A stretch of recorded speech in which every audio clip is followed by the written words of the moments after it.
ADE. Si el presente es de lucha, el futuro es nuestro. Hoy nos encontramos aquí en la ADE Norte de la Comisión de Asuntos de la Mujer y tenemos el conversatorio Los aportes de los feminismos para el mundo, para la vida cotidiana. El día de hoy nos encontramos con 3 invitadas que vienen precisamente a conversar un rato de cuáles han sido sus aportes a la transformación de nuestras vidas en la escuela, en lo académico, pero también en lo personal. Mi nombre es Viviana Alvarado, yo soy secretaria de la comisión de la ADE y voy a dar paso para que cada una de nuestras invitadas se presente. Bueno, buenas tardes para todas, todos que nos están viendo. Les agradecemos mucho por este espacio, especialmente a la comisión por invitarnos. Mi nombre es Vivian Muñoz Rodríguez, soy licenciada en Educación Comunitaria con énfasis en Derechos Humanos y pues vengo a acompañar este espacio también como docente de la Universidad Pedagógica Nacional. Soy mamá, materno, para contarles un poquito sobre mi vida. Y pues nada, feliz también de que este tema del feminismo que nos atraviesa la vida también pues nos encuentre con mujeres maravillosas. Muchas gracias. Hola, un saludo cordial para todos, todas, todes. Soy Liliana Chaparro, vengo de la Universidad Pedagógica Nacional. Soy maestra actualmente de la Universidad Pedagógica de la Licenciatura de Educación Comunitaria. También trabajo como consultora en temas de género y además pues soy sindicalista también, por eso pues agradezco mucho a Viviana y a Carolina pues por la invitación a este espacio. Y sí, pues como que es muy grato compartir con ustedes todas estas reflexiones a las que pues nos provocan, nos invitan hoy como a charlar, ¿no? A conversar, a reflexionar y compartir con nuestras compañeras que también son sindicalistas, que también son maestras. Muy agradecida por este espacio.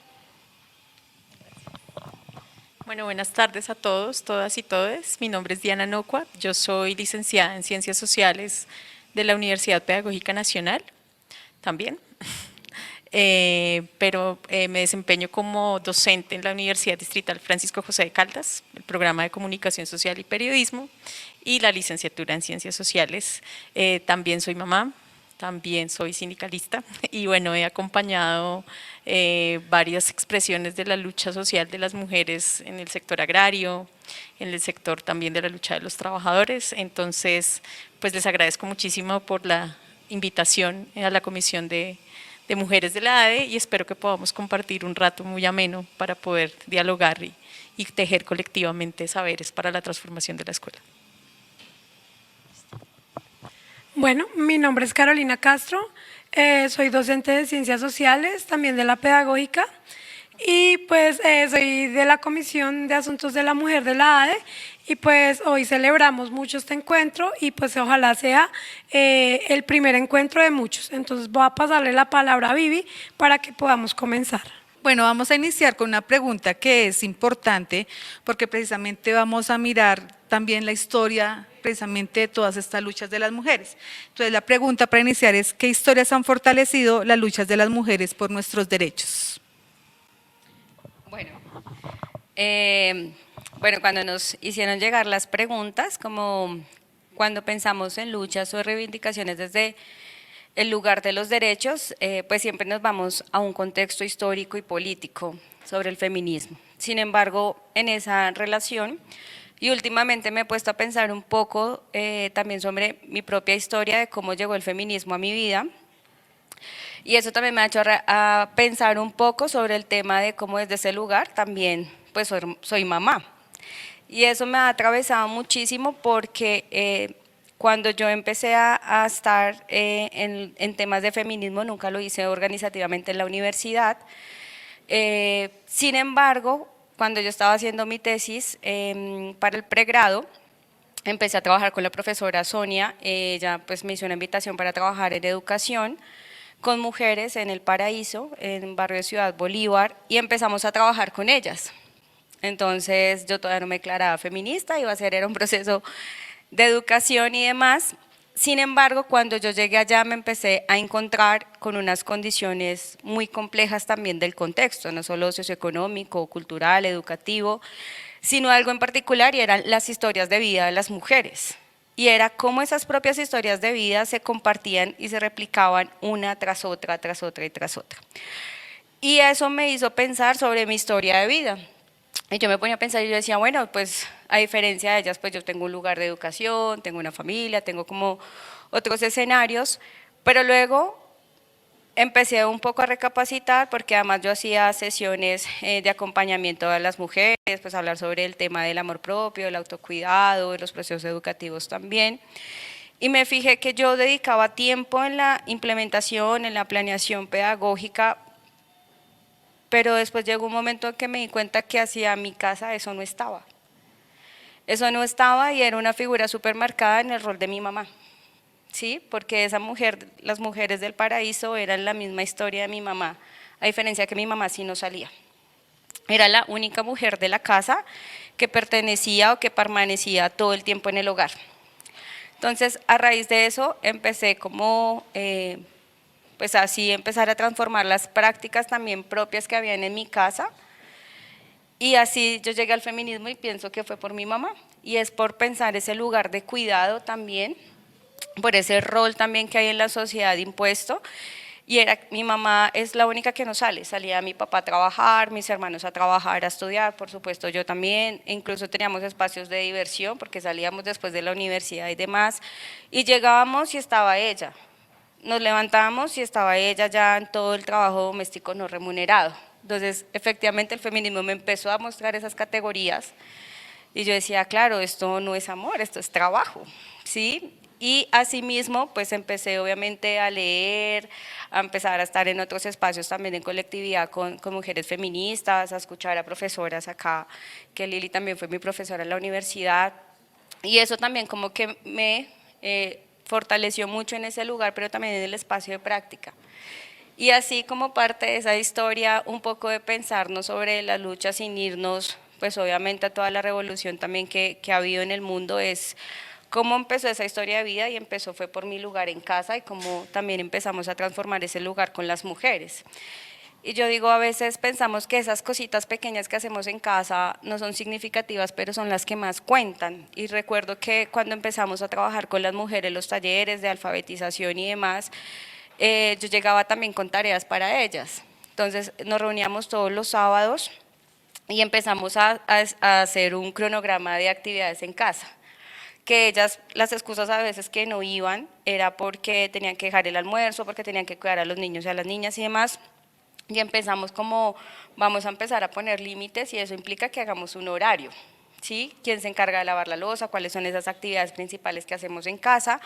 ¿Con quién vivimos y cómo empezamos a redistribuirlo?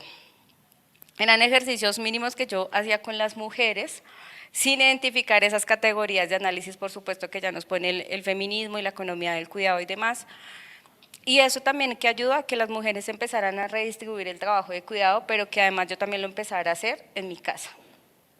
Y eso creo que fue muy valioso para ellas también, porque redistribuyeron el trabajo de cuidado, sacaron tiempo para ellas y demás, y pues yo también como que configuré también un lugar en mi casa para darle tiempo a mi mamá en que terminara pues parte de sus estudios también, la primaria, o quisiera con su tiempo algo que ella quisiera. Y eso está muy atravesado en que cuando les preguntamos a las mujeres qué harían con ese tiempo, suelen decir que dormir, descansar, no pensar en nada y demás, y eso parte del ejercicio que hacemos con esas historias de vida de las mujeres y cómo nos llega el feminismo, es cómo empezamos a cambiar y a transformar esas historias que por supuesto vienen también de un lugar político y reivindicativo de muchas mujeres atrás que nos dan también un lugar para pensar esos escenarios y esas configuraciones también que da la academia, pero que por supuesto la da lugar de práctica. Entonces creo que la historia de los feminismos o el mío de particular llegó así, de las mujeres barriales del paraíso y pues por supuesto el lugar de pensar quién no sale en casa y por qué no sale de casa nunca y está muy, muy ceñido a ese trabajo no remunerado y a ese trabajo que pensamos que es amor, pero también es un lugar también de esclavitud para algunas mujeres.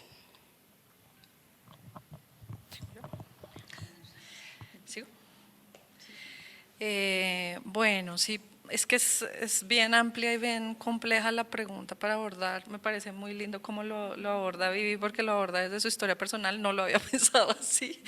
Lo ves de más como, bueno, a ver, miremos en perspectiva histórica, ¿no? Entonces, si uno piensa en perspectiva histórica, que Diana aquí puede profundizar mucho más porque es historiadora, pues serían muchísimos los aportes que uno podría recoger, no solamente en términos, digamos, de lo que el feminismo le ha aportado a las mujeres para hacer, por ejemplo, si uno piensa las luchas en torno al sufragio, las luchas en torno, por ejemplo, al acceso a la educación tanto básica como universitaria, si uno piensa las luchas en torno, por ejemplo, a hacer visible que muchas mujeres, como la de las afroamericanas, que no eran consideradas ni siquiera mujeres y que gracias a las luchas feministas lograron situar justamente esas diferencias, las luchas de las mujeres de color, las chicanas, las latinoamericanas, las indígenas, hoy día las trans, hoy día pues las mujeres campesinas que se están ya declarando pues como feministas campesinas, las mujeres populares, como bien decía Vivi, que pues con las que pues hemos estado más cerca por el tema de la educación popular y la educación comunitaria, y que nos han mostrado justamente cómo esas luchas del feminismo hoy día las apropian justamente en perspectiva de visibilizar la división sexual del trabajo y cómo esa división sexual del trabajo deja invisible, digamos, el reconocimiento a los cuidados históricamente, sino además también cómo esto tiene que ver con lo más cotidiano pues de lo que somos y de lo que hacemos las mujeres. Pasando por eso, pero uno podría también señalar cómo las luchas del feminismo han sido, digamos, en perspectiva de derechos, han aportado un montón para las poblaciones diversas. Si no fuera por el feminismo, no se hubiera, más bien los feminismos, ¿no? A mí me gusta hablar más de los feminismos en plural. Han abierto la posibilidad que las diversidades tuvieran, digamos, ese lugar de visibilidad de la vulneración, digamos, que también tenían esas connotaciones de género, de las violaciones de sus derechos, de las múltiples vulneraciones que viven las personas disidentes de género, pues del sistema sexo-género. Entonces, yo creo que ese espectro incluso hoy se abre también para dar la posibilidad de hablar de las masculinidades desde otros horizontes, y en ese sentido creo que es una posibilidad en términos también de derechos para los varones. Si uno piensa, digamos, cosas específicas como por ejemplo la ampliación del periodo de la maternidad, de la licencia de maternidad para los varones, tiene que ver con un reconocimiento de que los hombres también pueden aportar al cuidado de los recién nacidos, pues, de los bebés, al cuidado, digamos, que normalmente pareciera que, digamos, solo era una tarea como de la madre o de las mujeres de la familia, ¿no? Entonces yo creo que esa posibilidad, digamos, de pensarse cómo los feminismos aportan de una manera múltiple, en una perspectiva de derecho muy amplia, e incluso descolocar la idea que como que social y políticamente se había concebido los derechos, pues es algo muy importante, es decir, cómo los feminismos han ayudado a ampliar las nociones del derecho, ¿no? Y de los derechos. Entonces, eso me parece a mí muy valioso y pues por ahí dejaría como los aportes. Listo. Bueno, gracias Liliana. Yo coincido contigo, digamos, en la perspectiva de hablar más de feminismos que de feminismo. Creo que incluso la relación feminismos-derechos siempre nos lleva al occidente, al centro de Europa, y a esa idea de los derechos y la ciudadanía desde la Revolución Francesa, que incluso nos consideraban a nosotras no humanas y carentes de derechos, ¿no? Entonces, en esa perspectiva, un poco lo que conversábamos en alguna ocasión precisamente con Alanis y con algunas compañeras en términos de la apuesta educativa, es que el hecho de romper esa lógica de los derechos como algo universal en términos de los feminismos y sus aportes ya es un avance importantísimo de los feminismos, es decir, las reivindicaciones que tú señalabas, por ejemplo, de las mujeres negras, de las mujeres afroamericanas, de las mujeres, por ejemplo, si hablamos en una perspectiva interseccional, las mujeres que reivindican el Islam como una perspectiva política, religiosa, o las mujeres campesinas, bueno, indígenas, tantas perspectivas incluso desde Oriente que rompen con la mirada de esa noción derecho mujeres, más allá del sufragio, ¿no? Porque pues efectivamente el sufragio implicó unos ciertos derechos para mujeres de cierto sector y clase social blancas, ¿no? Que podían acceder a ciertos privilegios, por decirlo de alguna forma, mientras que otras mujeres ni siquiera eran reconocidas desde su humanidad, pues supone una perspectiva ética y política desde la cual los feminismos han abordado y han interpelado la misma noción de derechos, es decir, a veces lo legítimo pues no es lo legal, y en esa perspectiva las luchas sociales han aportado desde los feminismos una legitimidad a las reivindicaciones de las mujeres desde distintos lugares, ¿no? Es decir, desde la posibilidad de pensarse también en sus reivindicaciones desde el, bueno, no solo desde la división sexual del trabajo, sino también desde su cuerpo, su autonomía, su territorialidad corporal, desde la posibilidad de entender que el cuidado, como ustedes ya lo han mencionado, es una apuesta de reproducción de la vida que no solamente se limita a nosotras las mujeres, desde la posibilidad de entender también la coexistencia desde la diversidad y la diferencia, ¿no? Hay los grandes aportes hacia todo lo que implican las diversidades de género y sexuales. Es un abanico impresionante de posibilidades que nos ofrecen los feminismos para entender esas ganancias en términos de derechos, pero también unas ganancias muy del contexto, ¿no? Muy en términos de lo que es pensarse también lo intercultural, ¿no? Lo situado, lo territorial. Y allí es donde a veces esa misma noción de derechos que parece tan homogeneizante, pues también se rompe desde las luchas feministas. Y creo que ese es uno de los aportes más importantes, ¿no? Es decir, somos mujeres diversas y diferentes que coexistimos en lugares distintos, que históricamente por el sistema patriarcal hemos enfrentado unas situaciones de desigualdad, de exclusión, que además tenemos que luchar por responder por nuestra familia, por el trabajo, por todo lo que supone ser mujeres.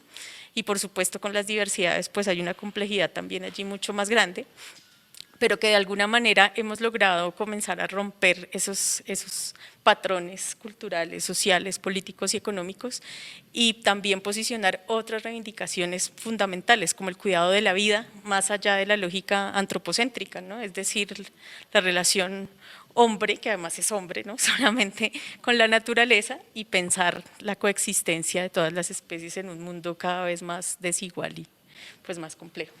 Yo dejaría por ahí. Listo, pues muy interesante en cierta forma también, porque una de las cosas que buscamos con este conversatorio también es un poco reflexionar en cómo esto, más allá del activismo, ¿cierto? Pues ha permeado la cultura y ha permitido que a veces como que la gente dice, ay, feminismo, soy feminista, y se imaginan solo los espacios del activismo, ¿no?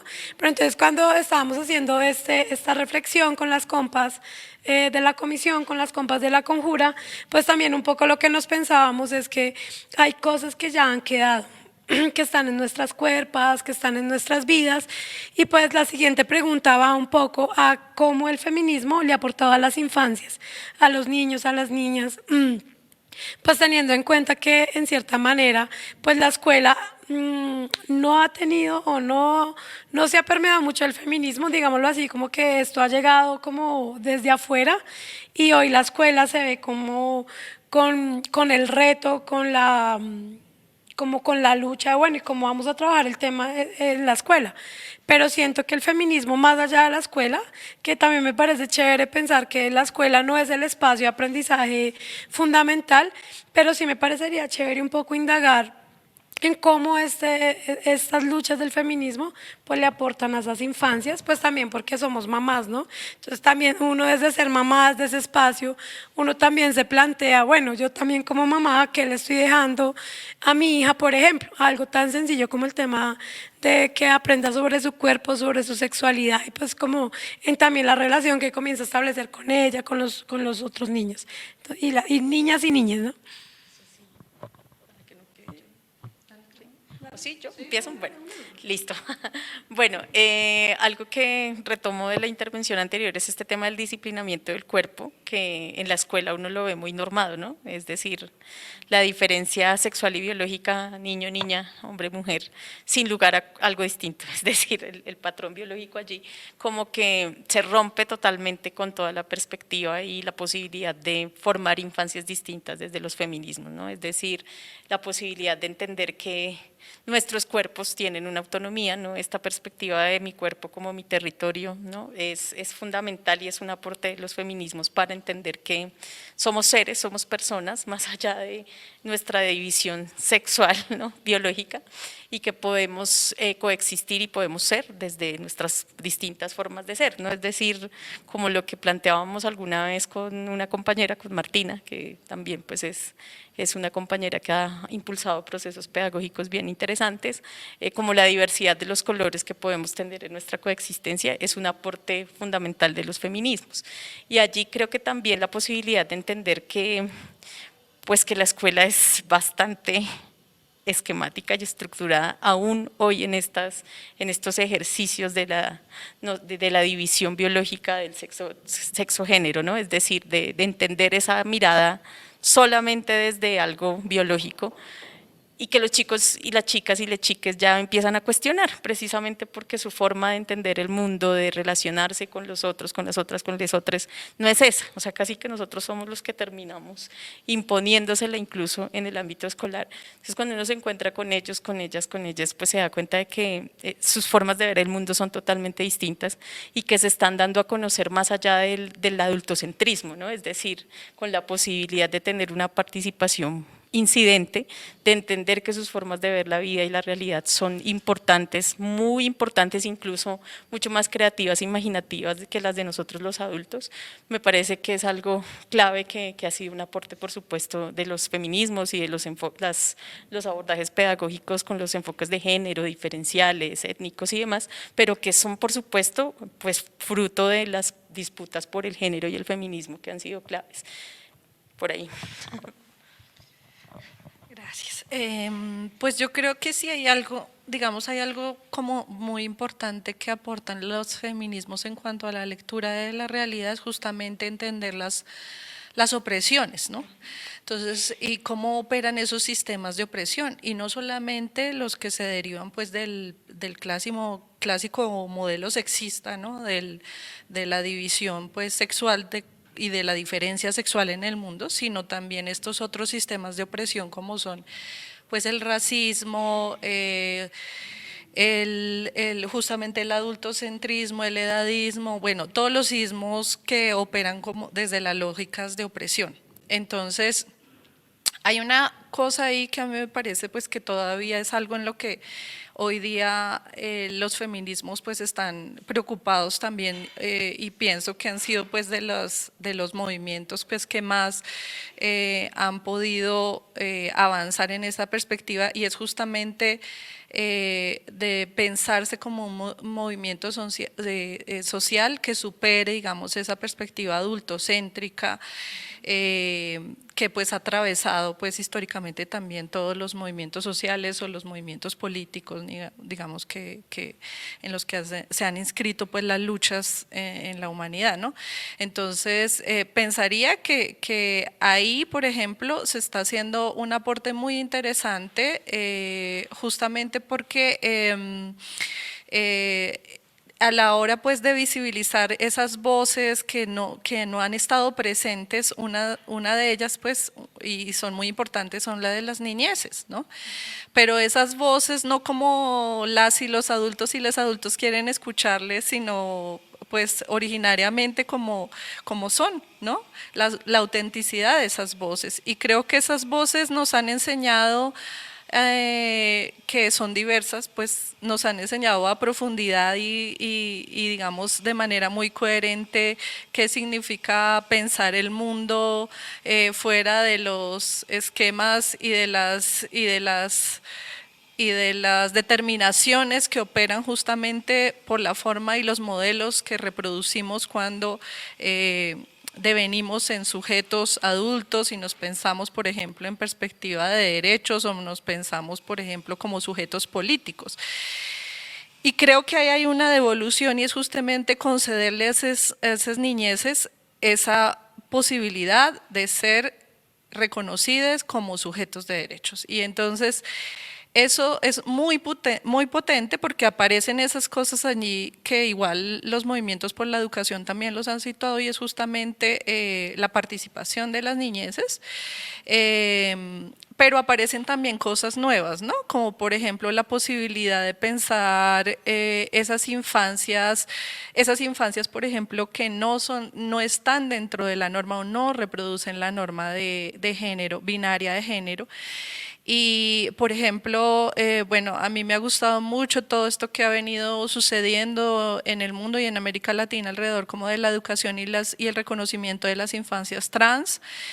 Sé que hay mucho ahí, sé que hay mucho reto y deuda, sobre todo para los contextos escolares, para la misma forma en que se piensa la educación, pero creo que es algo, digamos, muy bello, ¿sí? Reconocer que hay infancias, digamos, que pueden disentir de la norma binaria, que disentir también de la lógica identitaria, que también es binaria. Yo creo que eso es súper potente, súper bello.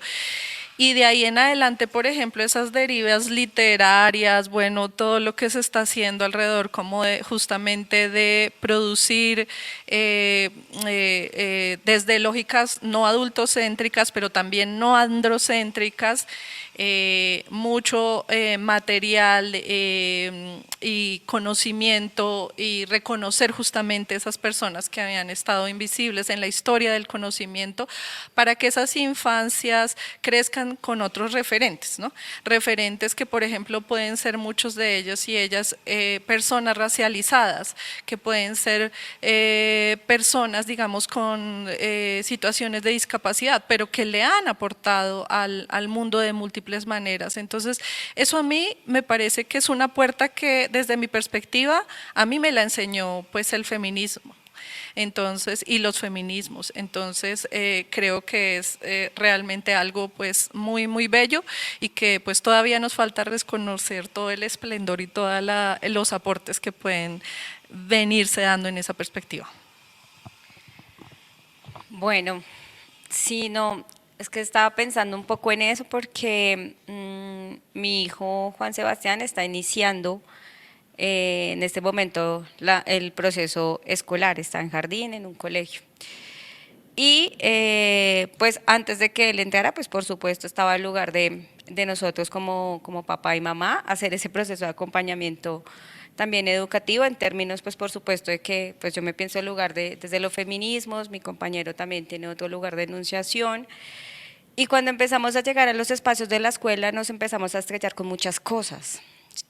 Y es muy complejo el espacio porque es como en casa tratamos de construir, pero muchas veces en la escuela pasan muchos escenarios frente a los roles, los estereotipos de género, la violencia que hay también entre los niños y de las niñas, que es muy marcado y muchas veces es suavizado también. Es un juego, lo minimizan todo el tiempo y pues efectivamente también pues pensar que las maestras y los maestros que están en la primera infancia, pues muchas de ellas pues no tienen una formación desde la perspectiva de género y demás, pero yo a veces pensaba y decía como necesariamente tienen que tener una formación desde la perspectiva de género o también es más un ejercicio propio de reconocer, de cuidar un poco el tema, de poner el centro, la vida en el centro. Y eso me ha llevado a muchas discusiones frente al proceso educativo que lleva mi hijo, pero también cómo asumir ese lugar de mi hijo siendo varón, siendo masculino en la escuela. Entonces es como él me cuenta lo que pasa, pero entonces muchas veces piensan que se está quejando o que es débil o pues entonces porque no hace lo mismo y golpea al otro. Entonces, es muy complejo llegar a esos lugares en la escuela cuando tú has tenido un proceso diferente de acompañamiento con tu hijo. Yo creo que los feminismos le, le dejan también a la escuela también como desafíos y retos. Yo creo que está en ese lugar de cómo transformar esos roles y estereotipos que pasan en las infancias. O sea, a mí me hace increíble que nos sigan pidiendo en las listas escolares juguetes y los juguetes los piden a través del género. Entonces a mi hijo le pidieron un kit de herramientas, ¿sí? A otra compañerita le pidieron el kit de cocina, ¿sí? Entonces yo decía como ese tipo de cosas que siguen permeando todo el tiempo, pues si eso no empezamos a cambiarlo y a decir como a repensar ese tipo de escenarios, pues posiblemente todo va a seguir igual, ¿sí? Y por más que yo trate de hacer un trabajo en casa, los espacios de socialización que él tiene, pues son muy complejos también para que él pueda poner también su lugar desde otras visiones también que ha tenido por el acompañamiento. Eso es uno. Yo creo que también otro de los retos que nos pone es cómo trabajar con talleres con padres y madres sobre este tema, y es un tema que nadie habla. O sea, todos sabemos en el colegio, en los colegios y demás que hay violencias basadas en género, ¿sí? Pero cuando hablamos de protocolos, entonces llamamos a las diferentes direcciones que tiene el colegio, a la secretaría y demás, o se lo dejamos a las profesoras de sociales o se los dejamos a otras personas para que toquen ese tema, ¿sí? Pero no es una responsabilidad también y que lo debe asumir también los padres y madres, porque lo digo porque estoy en el consejo también de padres, y es muy curioso porque ese tema es como, ay, sí, lo necesitamos, pero entonces miramos porque en la agenda no tenemos disponibilidad en los 3 meses siguientes.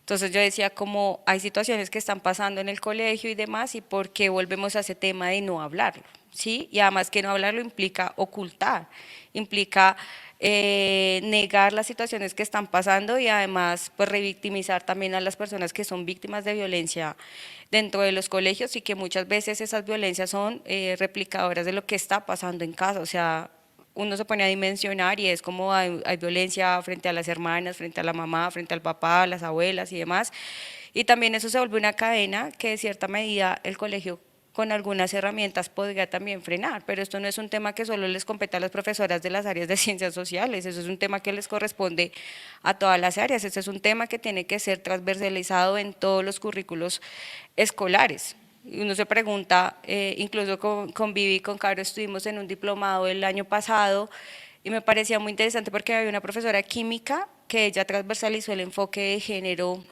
en sus prácticas, y hay muchas experiencias de maestras que también han hecho el ejercicio en inglés, en matemáticas y demás, y yo decía, no es imposible, y les compete además también poderlo trabajar. Entonces creo que ese también es un lugar de cómo desde ese lugar pedagógico empezamos a generar esas prácticas, cómo dentro de las directivas del colegio, en todos los estamentos también hacen un acompañamiento desde la sensibilización, desde todo el tema, de poder también avanzar en protocolos de género. O sea, no es un protocolo específico distrital, que por supuesto es necesario, pero los colegios tienen unas particularidades específicas, hay unas violencias también diferentes de acuerdo con los contextos socioeconómicos y culturales que tenemos Bogotá. Bogotá es una Colombia pequeña, o sea, pasa de todo. Entonces creo que esas son una de las situaciones que nos competen, y otro pues por supuesto es el lugar de la interseccionalidad, que también lo han mencionado las profes aquí, y es como dentro de las anécdotas también que las guías que pasan todavía en algunos colegios son esas muñecas que nosotras yo creo que pintamos en el colegio con las cartillas Nacho y demás, y no son rostros de culturas diferentes a la blanca, ¿sí? Y pasa que cuando los lleva pintados de otro color, entonces le cuestionan por qué no lo pintó de rosado de color piel. Y yo decía como, es increíble que todavía sigamos pensando que ese es el único color para referirnos a los cuerpos de las otras personas. Entonces, pues también es un llamado como empezamos a cambiar, cómo empezamos también a dialogar con los niños y con las niñas y las niñas, por supuesto, de qué es lo que nos vamos a encontrar en el mundo. Y pasa, y a veces no es por crueldad o por maldad que tienen los niños y las niñas, pero cuando no hablamos de esos temas puede pasar que cuando vean una persona afro, efectivamente tiendan a asustar o a no reconocerlo porque no está en su contexto. También pasa con otro tipo de poblaciones y es porque hay cosas que en las familias no hablamos. A los niños y a las niñas no se les habla de sexualidad. Y ellos llegan en un mundo también de curiosidad, de saber por qué esa niña es diferente a mí, ¿sí? Entonces creo que son esos lugares también que nos ponen y es como nos cuestionamos, pero también cómo avanzamos en ese diálogo dentro de los diferentes espacios, porque muchas veces dejamos que esos temas lo aborde la escuela, ¿sí? Mientras en mi casa no lleguen a preguntarme sobre sexualidad, que lo aborde la profesora de biología. Entonces creo que ese es un lugar también que nos pone la escuela y es pensar que somos una comunidad y que los padres y las madres e incluso las personas cuidadoras, porque muchas veces son las abuelas, los tíos, las tías, puedan tocar estos temas sin tener que recurrir a otro tipo de prácticas, sino que lo hagan también desde un lugar de conocimiento. Porque muchas veces también uno llega con muchos mitos, uno cuando trabaja en la escuela con mitos se da cuenta de cosas increíbles. Cuando uno habla con las niñas de 9º a 11 o de 7º a 11 sobre métodos anticonceptivos, uno queda impresionada de los mitos que hay alrededor de ello, ¿sí? Ya más de lo que se han salvado por utilizar esos mitos. Entonces creo que hay un lugar también en que son temas que muchas veces no los tocamos porque no tenemos el conocimiento y demás, pero pues hay que ir a lugares donde lo podamos hacer, averiguar institucionalmente en cada localidad. Hay diferentes escenarios también para poder tener un acompañamiento mucho más específico, incluso en el colegio poder tener una orientación clara si las familias no tienen esas herramientas. Pero sí es importante que las familias se involucren también en ese proceso de formación, que no solo lo que pasa para el currículo dentro de las áreas, asignaturas y demás, sino realmente lo que hay por fuera de ello, que muchas veces terminan aprendiendo más de la relación que tienen con otros que con las otras, que los mismos espacios académicos. Entonces creo que ahí también debemos de dar un lugar también de confianza, de hablar de esos temas con nuestros hijos e hijas también por difíciles que sean, porque pues, también creo que es un compromiso y hay que hablar de las cosas que a nosotras no nos hablaron. Listo, muchas gracias. Pues aquí hemos recogido como todas las preguntas que nos habíamos planteado y lo que encontramos es que los aportes de los feminismos no solamente se están dando desde los activismos, sino también de nuestra vida cotidiana, como empezaba a vivir desde su historia personal. Y ahorita vemos también en las escuelas que también muchas maestras desde su historia personal pues sin tener que acudir a precisamente a leer un montón de académicas, sino que también desde su vida personal y desde el encontrarse con las otras en esa juntanza, pues precisamente es que estamos haciendo estas transformaciones. Ya Vivi se me adelantó un poco a la pregunta o a la reflexión con la que terminaríamos y es…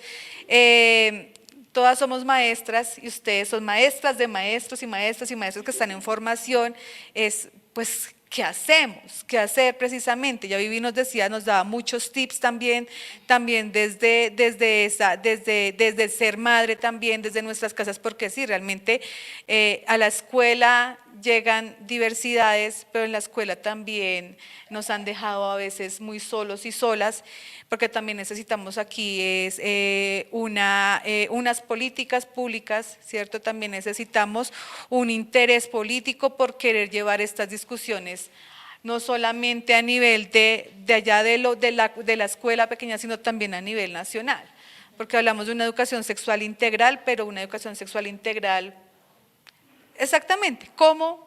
¿Quiénes? ¿Cuál va a ser el enfoque? Entonces, yo precisamente la reflexión final o como para hacer el cierre precisamente del conversatorio es, bueno, ustedes como maestras de maestros, precisamente de la pedagógica de la distrital, ¿qué hacemos? ¿Qué podemos hacer? No solamente en la escuela, sino también desde las universidades, de esos espacios en los que estamos, pero también desde el sindicato, porque pues todas pertenecemos al sindicato y aquí lo que tú decías de los protocolos.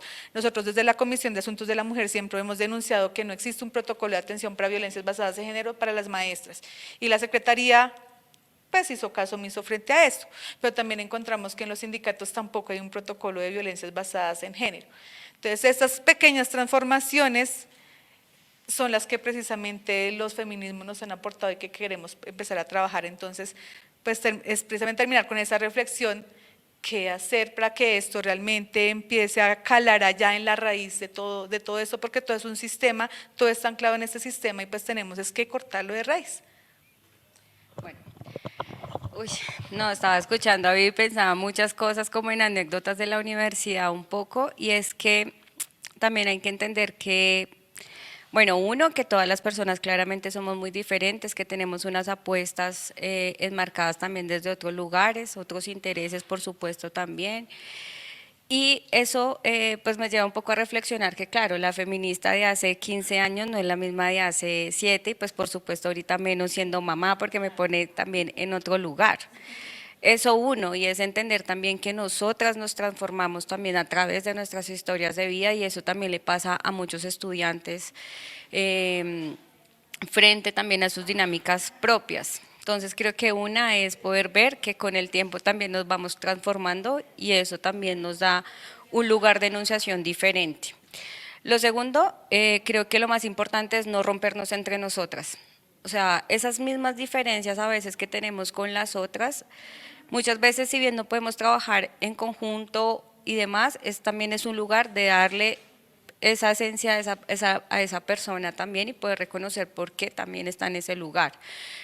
Y no rompernos porque eso muchas veces lo que hace es dañar los procesos también que tenemos dentro de las organizaciones o en el trabajo con mujeres o incluso en otros espacios también políticos que lo vemos y creo que esto es un lugar también al llamado de cómo también podemos trabajar en conjunto y eso lo vemos, hay veces hay personas que no se entienden para nada pero hacen un trabajo maravilloso y el lugar también es cómo podemos sanar también esas relaciones que tenemos con nuestras mujeres propias en nuestras familias y demás y eso también cómo va transformando también la vida de las personas con las que estamos a nuestro alrededor, creo que eso también es importante y eso últimamente lo he reflexionado por muchos espacios de mi vida personal que están pasando en este momento y creo que a veces que cuando no lo hablamos o cuando no lo tramitamos en el momento, eso queda ahí.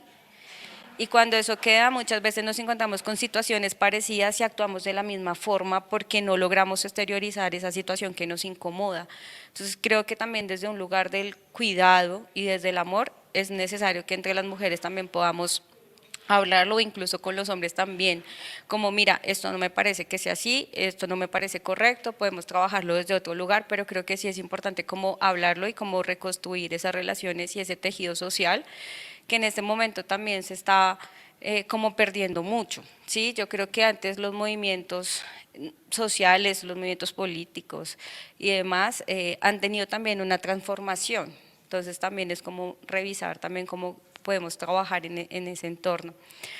Lo tercero desde el lugar pedagógico yo creo que es poder ver esas experiencias también que hacen internamente. Yo pensaba un poco con las y los estudiantes que están en la línea de género que tienen unos trabajos y unas experiencias maravillosas y yo decía cómo se están pensando la escuela porque además la licenciatura en educación comunitaria tiene un proceso o ha venido trabajando duro en la escuela donde pensamos que educadores y educadoras comunitarias no caemos en la escuela por la formalidad, pero pues es todo lo contrario, nos están mostrando otro lugar también de hacer educación comunitaria y han avanzado en unos procesos tan maravillosos con el trabajo de cuidado, el trabajo de las emociones, el trabajo del cuerpo, que son cosas que uno no los trabaja cotidianamente en el aula, o sea, poder identificar las emociones, los sentimientos, como a través del cuerpo también puedo expresar molestias, como presento también cargas emocionales que tenemos y eso es algo que era impensable hace mucho tiempo que tú hablaras de las emociones y que las pusieras en el centro. Eso ya, yo creo que es un avance maravilloso también y que hay que seguirlo trabajando. Ahí les cuento como hoy venía de un taller que acompañé, que lo hizo un egresado de la licenciatura en comunitaria, el profe Hans, en la escuela maternal, en la sección inicial del IPN, o sea, el colegio de la universidad, y estábamos trabajando los textos de la literatura infantil de la pedagoga Bell Hooks y fue maravilloso porque además era poder comprender que los niños y niñas son bullosos, ¿sí? Que ellos gritan y que normalmente nosotras ¿qué estamos haciendo? Ay, bájale la voz, no grites, está. Y después como que me di cuenta de la manera de gritar era la manera en que ellos muestran sus emociones. Cuando ellos lloran, lloran durísimo, cuando están felices, gritan de la alegría, cuando están bravos, gritan por su enojo. Entonces decía como claro, es un lugar que nosotras no lo percibimos a no ser pues que estemos también pensando en los procesos educativos desde otra manera. Entonces creo que otro lugar es poder empezar a buscar recursos pedagógicos, lecturas también que nos ayuden a pensar cómo mejorar también esa apuesta educativa, también cambiar los materiales pedagógicos. O sea, es increíble cómo seguimos trabajando con materiales pedagógicos de hace 40 años, sin desconocer en su momento su lugar de aprendizaje, pero sí es importante cómo nos empezamos a reubicar también en el contexto que pasa en las escuelas. O sea, muchas veces en las imágenes, bueno, es que ahorita estaba como curioseando todo el tema de la educación infantil y cómo siguen apareciendo en los textos los niños todos bien arregladitos, pulcros y demás, y yo decía, muchas veces esos niños de esas imágenes no son los niños que encontramos en el aula. Entonces creo que es un lugar también como para pensar cómo cambiamos esos materiales pedagógicos, cómo llegamos también con nuevas alternativas educativas para que ellos también se enamoren del colegio, ¿sí? Para que ellos también se enamoren de su lugar, de pensarnos que esto es una comunidad educativa y lo que implica la palabra comunidad. Entonces creo que esos serían unos retos para pensarnos también desde el contexto de la escuela y pues por supuesto desde el lugar de la universidad, la Casa Grande de la Pedagogía, también como ese material pedagógico circula, porque además hay hartísimo material pedagógico que ha sacado la licenciatura en especial, porque pues tengo cercanía como profe. Hay unas cartillas, cajas de herramientas, hay material tan maravilloso en la universidad que yo decía, chévere que las profesoras puedan entrar al repositorio de la universidad, revisar, encontrarse con herramientas que les pueden ser útiles en su escenario. Además que hay materiales que están por asignatura, hay materiales para matemáticas, para ciencias, por lo menos la licenciatura también que está en ese lugar acompañando, y yo decía, bueno, también es un lugar de poder revisar qué es lo que pasa para que las maestras se motiven también en ese escenario, porque muchas veces hay material, pero no sé qué nos pasa, ¿sí? No sé si estamos cargadas también con el tema del cuidado, porque la educación también está muy metida, que nos encarguemos de cuidar a los estudiantes también, a estar pendientes, y eso también es una carga adicional, y además que no es remunerada, ¿sí?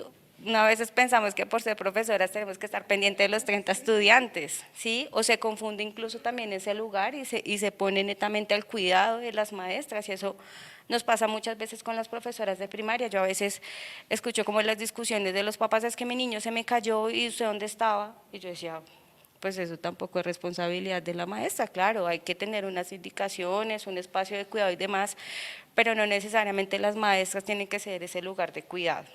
Entonces creo que también está pensarnos cuál es el lugar como maestras, como docentes y directivas. Se olvidé la pregunta, no mentiras. No, pues es que es difícil sumar algo más a lo que ha dicho Vivi. Pero diría yo tengo como una idea, pues como que hay como varios niveles para poder como aportar algo en esa perspectiva de la pregunta que tú haces, que es, bueno, ¿y qué hacemos? Uno de ese nivel, bueno, hay una cosa que yo quiero decir a propósito de algo que ustedes han planteado hoy, se lo escuché a Vivi y a Caro, y era como la idea de que hay muchas acciones que van más allá de los activismos, y hay una cosa que yo siento pues que es muy interesante de los feminismos, y es que hay un potencial allí muy reflexivo sobre los activismos, ¿sí? Entonces yo creo que eso, por ejemplo, podría ser un buen punto para empezar. Quienes nos enunciamos desde los feminismos, quienes hacemos activismo feminista, también pensar nuestros activismos. Porque como decía esta otra Vivi, claro, los movimientos cambian, los contextos cambian, hoy día los repertorios ya no son los mismos, con algunos, por ejemplo, nos sentimos más cómodos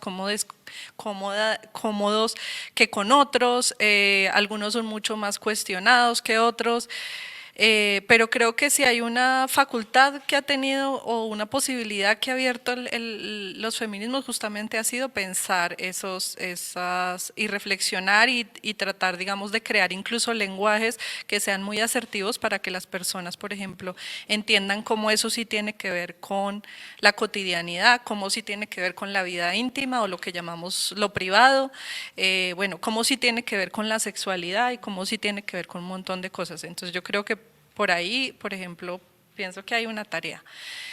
En otros niveles creo que hay un asunto del cual yo parto y es que la escuela está cambiando porque las maestras han cambiado. La escuela está cambiando porque, claro, ya han venido llegando también a los maestros también ese cambio, ¿sí? Pero fundamentalmente porque las mujeres hemos cambiado, las mujeres que hacemos docencia hemos cambiado, entonces en esa perspectiva la escuela ha cambiado. La escuela sigue siendo una institución muy resistente a los cambios, porque es una institucionalidad y la institucionalidad cambia incluso más lento que suceden los cambios culturales, ¿no? Hay sociólogos que dicen que los cambios culturales se dan en lapsos de más de 50 años. Yo creo que incluso la escuela ha sido más resistente y ustedes que son maestras de escuela lo saben. Entonces, creo yo que claro, nosotros hemos sido el motor del cambio y eso ha sido muy, muy bello porque reconocer eso, reconocer ese potencial, digamos, que tienen las y los maestros y les maestres en la medida en que obviamente la escuela permita que lleguen personas también diversas a ser maestras en la escuela, pues va a ser maravilloso, va a ser una cosa pues también revolucionaria. Creo que ahí en ese sentido también reconocer eso que Vivi lo plantea muy bien, que son las cosas que se están produciendo desde los saberes de las maestras y de los maestros que hacen apuestas en estas perspectivas. Yo creo que eso es supremamente importante, ese reconocimiento que no lo debe también la institucionalidad, ¿no? Ese entender cómo esto es una lucha también por una justicia epistémica. ¿Sí? Porque queremos cambiar esas formas o esas epistemes desde las cuales se ha reproducido la institución colonial, racista, androcéntrica, adultocéntrica, que es la institución escolar. Y eso, esa puerta, ¿sí? Solamente se abre en la medida en que también hagamos un ejercicio a nivel de lo subjetivo y es entender pues lo que nos atraviesa y cómo podemos ser sujetas o sujetos de privilegios y cómo también cambiar esas lógicas de opresión y revisarnos nosotros y pensarnos qué tanto le estamos abriendo como la oportunidad a esas niñeces o a esas personas que trabajan con nosotros para ser más libres, para ser más críticas, creo que ahí sí viene bien todo lo que dice Pablo Lemebel cuando señala pues que quiere que hayan unos niños que no les corten las alas, ¿no? Yo creo que eso tendríamos que pensarlo, ¿no? Ya como maestras y a nivel como de lo subjetivo y de esa labor que hacemos en el aula, pues que tanto estamos dando esa oportunidad a esas infancias que caminan con nosotros. Gracias, Liliana. Bueno, yo creo que ya se ha dicho mucho al respecto, pero quisiera como también plantear algunas apuestas de lo que señalaba Liliana y es esto de la reflexividad que nos dan los movimientos feministas, pero que también va cruzada con ese potencial pedagógico, ¿no? Es una reflexión en la acción y posterior a la acción y ese carácter, digamos, de reflexión permanente, si se quiere dialéctico, es el que le aporta a una perspectiva cotidiana de los feminismos que atiende las necesidades reales de lo que se espera de las personas o los sujetos políticos que Liliana mencionaba, por ejemplo, no sé, los chicos, las chicas de las universidades donde trabajamos y donde nos hemos formado, que están expuestos y expuestas a una sobrecarga de información todo el tiempo, a una desesperanza, a una imposibilidad incluso de expresar su ser y su sentir por diferentes razones. Creo que uno de los ejercicios más importantes que ese carácter reflexivo da es la posibilidad de la escucha, ¿no? Y de la escucha rompiendo la lógica saber-poder, ¿no? Que mencionaba también Liliana frente a la justicia epistémica y demás, en el sentido de que no hay expertos y expertas frente a estos temas, ¿no? Trabajamos desde nuestra cotidianidad, desde nuestro sentir, desde la posibilidad de construir colectivamente y de reconocer muy en la vía también de ese adultocentrismo que ya nos tiene dañada la cabeza, que los chicos, las chicas y las chicas tienen un mundo soñado y visible y que se puede materializar con el apoyo nuestro y no direccionado por nosotras y nosotros, que es como lo que siempre se ha impuesto en la escuela e incluso en los escenarios de educación superior, ¿no? Como esta lógica del maestro docente que es el que le dice a sus estudiantes cómo debe ser y pensar el mundo. Y allí los feminismos pues nos han enseñado mucho también. Y en la vida ya pensando como en la puesta de este lugar de enunciación que también Vivian nos mostraba muy desde su experiencia vital. No sé, por ejemplo, cuando Viviana nos preguntaba el tema de los sindicatos, sí, efectivamente allí hay una complejidad bien importante que cuestionar y que interpelar y que posicionar de manera crítica, ¿no? Y esto va en la vía también de la formación de los docentes en formación y las docentes, y es seguir potenciando la memoria y el pensamiento crítico es fundamental, y los feminismos nos ayudan mucho en esto, pero posicionarlo también en términos de la participación política, es decir, nuestra participación y nuestra capacidad de decisión y acción en la vida política y social de un sindicato, del país y del mundo, no pasa por una ley de cuotas, no pasa, sí, o sea, romper ese esquema mediante el cual siempre está como normado todo lo que tiene que ver con la participación de las mujeres, tiene que ser un ejercicio que hay que seguir jalonando y hay que seguir posicionando.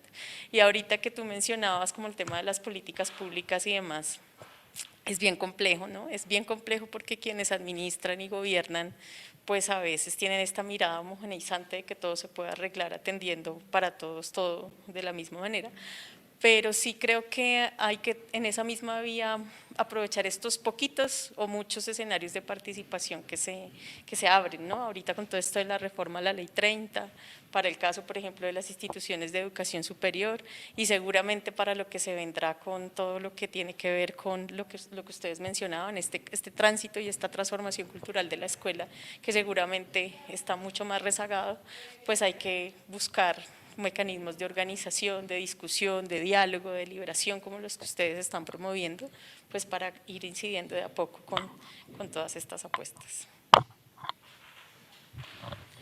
Listo, pues quiero agradecerle a las compas, siempre sus palabras son muy lindas y pues nada, yo quisiera un poco cerrar pues en la vía de entender que el feminismo no es cuestión de mujeres, que eso me ha parecido muy chévere y pues en la vía de pensarnos la conmemoración del 8M, que no solo se quede como en el 8M, sino un poco las cosas que hemos venido viviendo y es como que el tema de género, no, eso ustedes lo trabajan allá y las que se ponen la pañoleta morada, pero es un poco lo que decíamos, es ir un poco más allá de los activismos y comenzar a mirar que esto ha permeado la cultura y que realmente hay muchos retos que no son ahora únicamente de las mujeres y del feminismo, sino que se han vuelto como una cuestión social.